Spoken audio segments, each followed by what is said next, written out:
Hi friends of Redeemer, I want to take a minute and just thank you for taking time to watch this video. We want to share a bit about what God has been doing at Redeemer in the last several years and this past season, and also what we believe He's about to do. Now, if you're a Redeemer member, you may find this helpful as well if you haven't been able to attend the member meetings or watch the videos. But basically, as you know or may not know, Redeemer has been mobile. Redeemer Cedar Rapids has been mobile for about 7 years. We used to own a building down in the Mountain View neighborhood, and we opted to go mobile. We believed that God was calling us to go mobile, and we'd trust Him for a place to be eventually. Now, we knew that being mobile would not be a long-term strategy, and we believed that at some point God would be moving us to a permanent place. We didn't know that would happen this year. The pandemic got us kicked out of Kennedy. We were doing church in Cedar Rapids at Kennedy High School, and it's been great in different ways. It had its challenges, but it was good, and it was a home for several years. When the pandemic hit, we basically were ushered out of there, and it became apparent that we weren't going to be allowed back into Kennedy. They had other things to figure out. They had to figure out how to serve their kids, and we were pretty low on their priority list. Well, by the time the churches were allowed to gather again in June, thankfully God had provided a place at a local business here called Legacy Manufacturing, and they were very hospitable, and they allowed us in, and it was great. It also had its challenges. It wasn't big enough, and we were doing basically one kids ministry room in the kitchen. And so, again, thankful, but we knew it wouldn't be a permanent place, and they wouldn't want us there long-term either. Well, that end came pretty quickly when the derecho hit. Many of you know that Cedar Rapids got hit by a derecho in August, which is basically a natural disaster with sustained winds of over 100 miles an hour. Cedar Rapids got destroyed. We lost 70% of our canopy. Many structures got basically demolished. Legacy Manufacturing didn't get demolished, but they sustained some damage to the point where they were getting water in the conference room and we couldn't be there anymore. So we were out on the street once again. Thankfully, in God's timing, He provided a place for us to be here at Lindale Mall. And it's been good, right? We've been here since August and we enjoy the worship. We just did church today and I really loved it. We have one space that we use for worship and we have another space that we use for kids ministry, and we're thankful for it. But again, number one, it's not ideal for this. It's not made for this. We're cobbling together rooms in an old hair salon for kids ministry, and we believe we're going to outgrow this place. And so we've been praying, seeking for years, many of you know, that where would God take us? Where would He be taking us to have a place where we could be and have ultimately a long-term effect and impact on this community? We believe that for Redeemer to have a multi-generational impact on Cedar Rapids and the surrounding area, we need to be in a facility, right? Our vision is not just for the next 2, 5, or 7 years, but for the next 50. Another way that God has been working at Redeemer, right? He's been giving us this longing for a place, but also a growing hunger for mission. Now, we want to celebrate what God is doing, and Redeemer is on mission. And I talk and pray with people all the time who are sharing the gospel and reaching out to their neighbors and coworkers, but it's not enough. 2 Corinthians 4:15 is one of those verses that has stuck with me over the last several years, and it says this, that as grace extends to more and more people, thanksgiving increases to the glory of God. So there's this idea that as more and more people are brought into the kingdom and brought into worship, that thanksgiving rises up to God and it gives Him more glory. And so we want that. Like, we're thankful for what God has done through Redeemer, but it's not enough. We're hungry for more. And so we want to do our part. We want to preach and pray and share the gospel, but we're really asking God to do something in a surprising way. We believe He's preparing us and giving that hunger. But what we didn't know is that He was also working with another part of His church in complementary ways. And that's Youth for Christ. Many of you have heard of Youth for Christ. Youth for Christ is a parachurch missional organization that's out in the schools reaching junior high and high school kids that may never have an opportunity to hear about Jesus. And they've been in the area in Cedar Rapids for about 60 years and have never had a home. So for the past 60 years, they've been dependent on churches to let them office with them and do events there.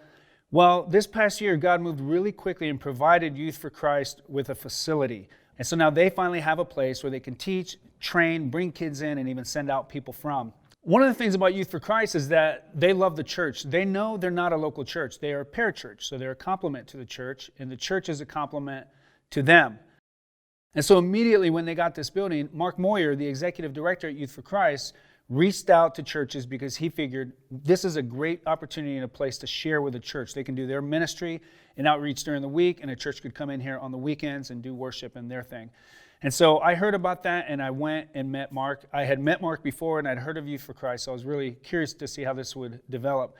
Well, when I showed up, I realized pretty quickly that this facility would not work for Redeemer. It was just too small. It's in great shape. There's a lot to it. They have a great big meeting space. They have a kids wing, upstairs that would be really great for our kids. But in terms of a worship space, we couldn't fit half our people in here. And so pretty quickly I felt like it was a bust. I kept talking with Mark and just getting to know each other more, and he shared that their long-term vision was to build a gym next door because there's a vacant plot of land. This is where the idea came in that Redeemer could build a gym/worship space, and then we could share the facilities. Their building works great for us for like a foyer, and like I said, the kids wing for our kids ministry, and our space would be great for worship and also for them to use for outreach and to bring kids in and reach the neighborhood.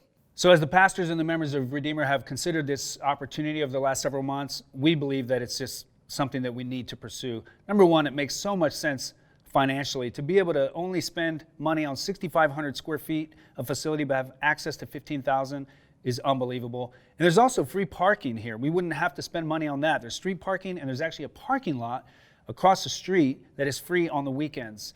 And so financially, it makes a lot of sense. But the more and more I've walked with Mark Moyer and just sought this opportunity with the Lord, the thing that I'm really, really getting excited about is the mission. But more than that, as I've continued to walk through this and get to know Youth for Christ and what they're doing, it's really that second part of the vision, the mission that I'm getting really excited about. Yeah, an affordable facility is great and a beautiful facility is great, but for God to really work with Redeemer and Youth for Christ and really help us do more together than we can alone, I'm really eager to see Youth for Christ to bring their strengths of mission and evangelism, an area that we want to grow in and we want to be inspired by them. But for the church to bring our strengths of long-term discipleship, right? We have the structures and the families to welcome kids and even their families and bring them into community. Youth for Christ needs that, and we're excited to see those things come together and bear fruit for the kingdom. We're already beginning to see that partnership develop as some of Redeemer's members are beginning to do training with Youth for Christ and beginning to engage some of the students. So now we enter phase 2. Phase 2 means we'll continue to fundraise at Redeemer, and in our membership, there are people that have said to me, hey, I still want to get my pledge together, and that's great. We're excited for that, but we're also reaching out beyond Redeemer. We know that we have friends that want to help. How do we know? Because they've literally called me. I've had people call and said, hey, how can we help? We're excited about what God is doing at Redeemer, at Youth for Christ, and with this potential partnership, and so we want to help. And up until now, I've said, well, just hold on, because we want to just test the waters first in phase 1 and see if we really have the buy-in in the members, and we do. So at this point, we're gladly opening this up to phase 2, which includes reaching out to our friends, which is you. So you may be a former member or a friend in the community that sees what God is doing.